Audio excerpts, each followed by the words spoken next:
कहानी। सरकारी नौकरी का सपना और नया रास्ता। सभी का सपना होता है कि उन्हें एक स्थायी सरकारी नौकरी मिले जिससे वे अपने परिवार का भरण पोषण अच्छे से कर सकें और भविष्य सुरक्षित हो। लेकिन कभी कभी हालात ऐसे बदलते हैं कि हमारे सपने अधूरे रह जाते हैं और हमें नए रास्तों की तलाश करनी पड़ती है।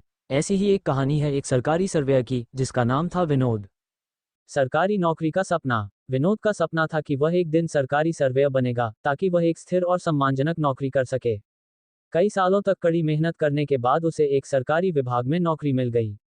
वह बहुत खुश था, क्योंकि यह नौकरी उसे न केवल आर्थिक सुरक्षा देती थी, बल्कि उसे समाज में भी एक प्रतिष्ठा प्राप्त हो रही थी। अब उसे लगता था कि उसका सपना पूरा हो गया और वह अपनी जिंदगी में आगे बढ़ सकेगा। विनोद ने सोचा था कि सरकारी नौकरी मिलने के बाद उसकी जीवन की दिशा तय हो गई है। अब वह स्थायी हो जाएगा और उसकी नौकरी कभी नहीं जाएगी। उसे यह विश्वास था कि सरकारी नौकरी में स्थिरता होती है और अब उसे किसी भी चिंता की आवश्यकता नहीं थी। हालात का बदलना। लेकिन 6 महीने बाद विनोद को कुछ ऐसा हुआ जिसे उसने कभी सोचा भी नहीं था।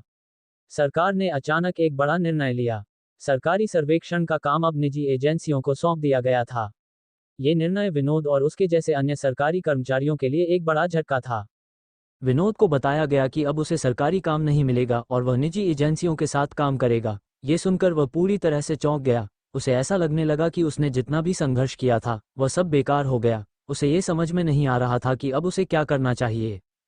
विनोद को ये सोचने पर मजबूर किया गया कि अगर अब सरकार ने काम निजी एजेंसियों को दे दिया है तो उसकी स्थायी नौकरी का सपना कब का टूट चुका था। अब वह किसी निजी कंपनी में काम करेगा जहां न तो स्थिरता है और न ही सरकारी नौकरी की वह प्रतिष्ठा। उसे समझ में आया कि सरकारी नौकरी का सपना अब बस एक याद बनकर रह गया था। उलझन में फंसा विनोद की जिंदगी अचानक से उलझन में फंस गई थी। अब वह इस स्थिति में था जहां उसे किसी नए रास्ते की तलाश थी। वह सोचने लगा, अगर सरकारी नौकरी स्थायी नहीं रही तो क्या मुझे इसी निजी क्षेत्र में काम करते रहना चाहिए या फिर कुछ नया करना चाहिए। विनोद को ये समझ में आ गया कि उसे अपनी स्थिति को सुधारने के लिए खुद को तैयार करना होगा। उसने फैसला किया कि वह निजी एजेंसी के साथ काम करते हुए भी अपनी स्किल्स और क्षमताओं को बढ़ाएगा। वह चाहता था कि यदि कभी फिर से सरकार के पास अवसर आए तो वह बेहतर स्थिति में हो और वह अपनी कड़ी मेहनत के बल पर फिर से सरकारी नौकरी पा सके। विनोद ने यह भी समझा कि अब उसे सिर्फ एक रास्ते पर नहीं चलना चाहिए। सरकारी नौकरी का सपना तो टूट गया, लेकिन निजी क्षेत्र में भी अपार संभावनाएं थीं।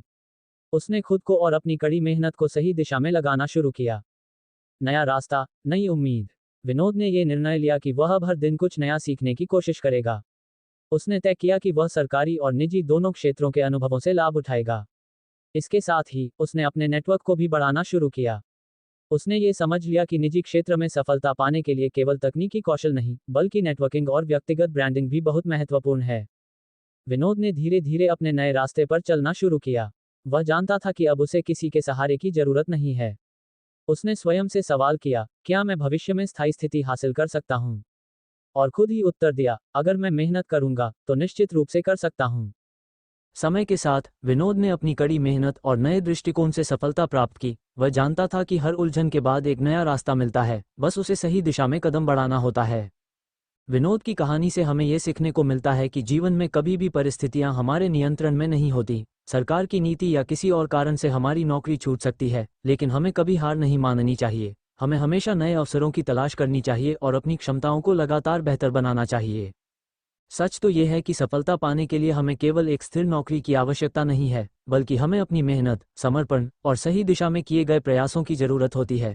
अगर आपको ये कहानी पसंद आए हो तो इसे शेयर करें और लाइक करें। आगे और ऐसी प्रेरणादायक कहानियां सुनने के लिए मनपसंद देव को सब्सक्राइब जरूर करें।